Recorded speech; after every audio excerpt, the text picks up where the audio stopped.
Katembo n'abadde Bulaga mu zooni M district y'Ewakiso Israel Nsubuga ng'awerekeddwako abooluganda lwe bwe balumbye omusamize Maureen Naziwa n'alonga eyapangisa ennyumba yaabwe kyokka ye n'azimbawo essabo. Okusinziira ku Nsubuga yapangisa Naziwa ennyumba emyaka 2 egiyise kyokka amaze emyaka 2 nga tasasula za bupangisa nga lwe bamubanja ng'abeesulu babba. Ninawo na nyumba namba eriwali alikole kufu. Hoteli jemula abali asasula emitwalo 5 mwezi.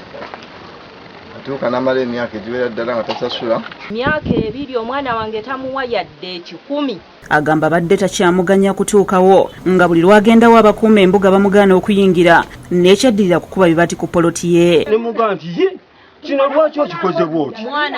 Nti kakati galamba bati genkuba anti njagasaga ali bannengeri kati ekyavaamu nga ntandika okujja ntandika kusaba lukusa kuyingira.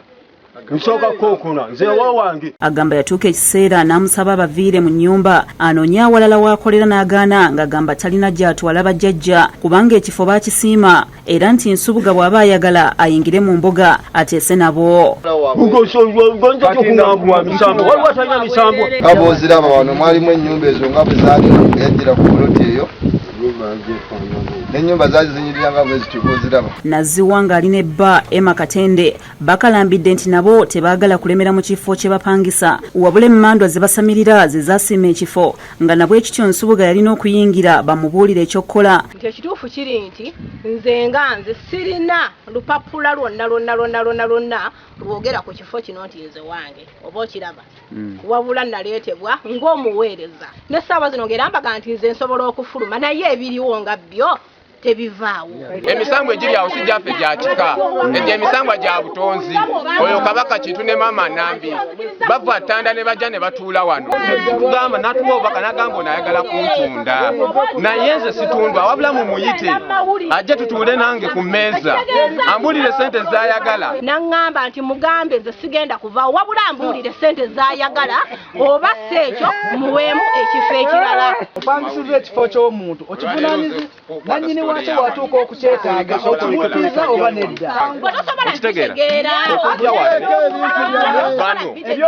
Agamba yaddukira ewa ssentebe w'ekyalo n'ayingira mu nsonga zaabwe kyokka n'alemeramu nti okuvaawo nga bajjajja bakkiriza. Abantu abo baagaana okugoba embeera eyo nga tulina ekyamaanyi. Naziwa ne Bakatende bagamba Nsubuga mu kubasaba okumuviira yabategeeza nti ayagala kutunda kyokka ate n'agaana okubaguza. Nti naye bw'oba osobodde osobola okungamba nti okitunda ssente bwe ziti kubanga bwe twali twogera naye nga ngenda okujja okuweereza bajjajjaffe yaŋŋamba nti bwe ndiba ntuusizza mu kaseera ako nja kuba nkubuulira. Ennyumba z'omusajja zonna muzonoonye buli kimu mu kifudde kyammwe. Ojogafuula nnyinimu nga nakuwa ebisenge 2 ojoga budozi ekimala kimala oli musiru wange biki omuntu ajjudde ttima empitirivu. Ssentebe w'ekyalo Lawrence Sengendo agambye nti ensonga zino azimanyi bulungi era bannannyini poloti bamutuukirira n'atuuka n'okugendawo mu kifo ekyo n'akuba olukiiko ng'abatuuze nabo bamwemulugunyaako olw'okuwemulanga n'okukola bye batategeera ne bamuwa nsalesale okuva mu kifo kino n'agaana. Era twamuwandika tumubanja omutuukako okutegeeza nze omusambwa gwagira wano omusambwa gwagala wano mupozi tukufuna ekyo abantu awala tukuzibe n'omusambwa gwagala wano atawanya ekituuzo abatuuze bonna abaliraanya awo abavuma takyalina gwategeeragana naye. Martin Kizza yakusakidde eggulire lino ku Lwabukedde TV.